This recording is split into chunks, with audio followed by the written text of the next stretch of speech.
انت ممكن تكون من الاشخاص اللي بيعملوا فيديوهات رائعة وبتحس انها تستاهل مشاهدات بالملايين، لكن عندك مشكلة انك مش عارف تزود المشاهدات ومش عارف توصل لناس اكتر. طب عمرك فكرت ان ممكن يكون العنوان بتاع الفيديو هو السبب؟ النهارده هقولك ازاي تكتب عنوان يخلي فيديوهاتك تنفجر بالمشاهدات وتوصل لعشرات الالاف وتحقق اللي انت عايزه من يوتيوب.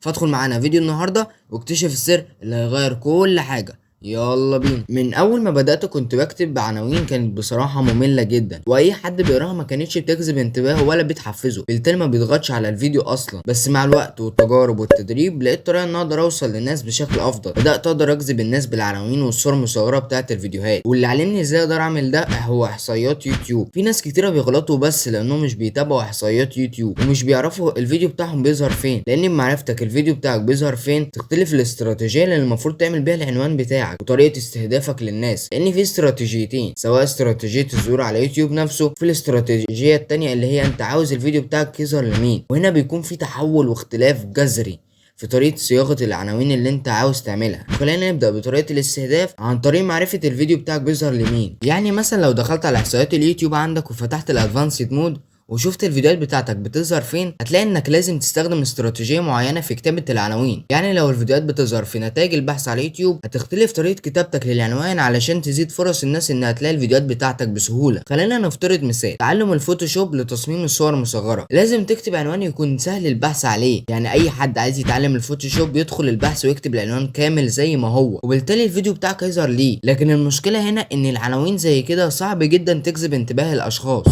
علشان اي حد بيدخل الفيديو بيكون عايز يتعلم اللي انت كاتبه في العنوان فقط، وبالتالي الصورة المصغرة هي اللي تبقى اهم من العنوان بشكل كبير. يعني لو فيديوهاتك قابلة للبحث لازم تحاول تفهم ايه ممكن الناس تكتبه في البحث علشان يوصلوا فيديوهاتك. مثلا لو فيديوهاتك عن الطبخ او المونتاج او التصميم بشكل عام، لازم تستخدم الاستراتيجية دي. انا في فيديوهاتي بستخدم نمطين، نمط للبحث ونمط تاني اللي هحكي لك عليه دلوقتي. لما تدخل احصائيات اليوتيوب وتلاقي ان فيديوهاتك بتقترح في الهوم بيج والبراوزر، هنا هتلاقي اختلاف كبير جدا في طريقة كتابتك للعنوان. هنا لازم تكتب عنوان يكون مؤثر وقوي، مش مهم يكون قابل للبحث، لانه لو قابل للبحث صعب جدا اي حد يدخل ويشوفه عشان الفيديو يظهر في الصفحة الرئيسية بتاعة اليوتيوب. فعشان كده لازم تقوي احتمالية الناس تدخل على الفيديو بالصورة المصغرة الممتازة والعنوان الممتاز. انا استخدمت النوع ده من العناوين وبستخدمه كل مرة عشان معظم الظهور عندي على اليوتيوب عن طريق البراوزر. لما يكون العنوان قوي بشكل افضل وكمان تقدر تستخدم كلمات مبسطة وسهلة للمشاهدين عشان اي حد يقراها يبقى مقتنع 100%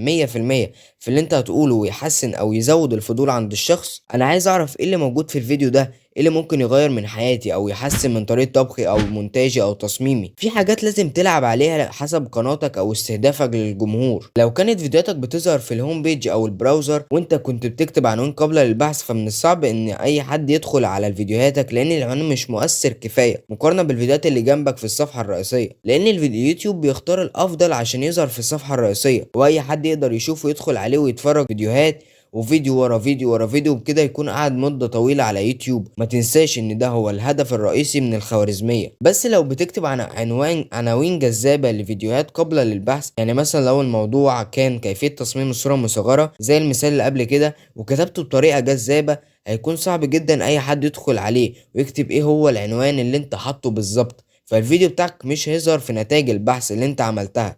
بس من الغلط الكبير جدا انك بتحط عنوان طويل جدا جدا جدا. بشكل عام اليوتيوب بيحدد لك ان طول العنوان لازم يكون 100 حرف، بس ما تنساش ان اغلب العناوين الطويلة بتتقطع بعد ال50 حرف الاولى. فعشان كده حاول قدر الامكان تخلي عناوينك مبسطة وقصيرة ومريحة كمان للمشاهدين مهما كان نوع الفيديو اللي انت بتقدمه لو فين بيظهر في اليوتيوب. وحاول قدر الامكان ما تستخدمش الايموجي، ولو حتى استخدمته استخدمه بذكاء ومش بدرجة كبيرة زي ما بعمل في فيديوهاتي. بيكون في ايموجي او اتنين بالكتير في الفيديو عشان ما يكونش عنوانك كله علامات استفهام او ايه الحاجة اللي مش ظاهرة بالنسبة للمشاهد وبتبقى غامضة وبينسى الفيديو اصلا. انا عايز اقول لك حاجة ممكن تغير لك طريقة تفكيرك بشكل عام عن العناوين ممكن تتغير. يعني في حالة فشل عنوان اعمل بداله وحاول قدر الامكان تحسن كل فترة وفترة الفيديوهات في اليوتيوب، ومن السهل جدا انها تفضل مشهورة اذا عرفت تختار العنوان الصح. انا مثلا بستخدم الاستراتيجية دي في تغيير العناوين. اول اسبوعين 3 بحاول اخليه يكون عنوان جذاب وقوي، وكل ما بتظهر للناس في الهوم بيج والفيد والبراوزر فيد يدخلوا عليه. لكن بعد شهرين 3 وبعمل ايه، بحول العنوان الموجود في الفيديو لعنوان قابل للبحث. فبما انه مات في الهوم بيج والبراوزر في اليوتيوب، ده هو الحاجة اللي بتسهل عليك كتير انك تخلي فيديوهاتك تجيب مشاهدات اكتر. فعشان كده دايما حاول انك تكتب عنوانين او 3 لنفس الفيديو علشان تسهل لنفسك العملية قدام، وكمان ترتاح انك تكون عندك دايما احتمالات، وتجرب قدر الامكان في نفس الفيديو اكتر من طريقة. ممكن ينجح العنوان الاول ويفشل العنوان التاني، ممكن العكس كمان، ممكن العنوانين الاولين يفشلوا كلهم وينجح التالت بس. وبس كده، وبكده نكون وصلنا لنهاية الفيديو. لو عجبك الفيديو متنساش تعمل لايك وسبسكرايب للقناة. يلا نشوفكم الفيديو الجاي، سلام.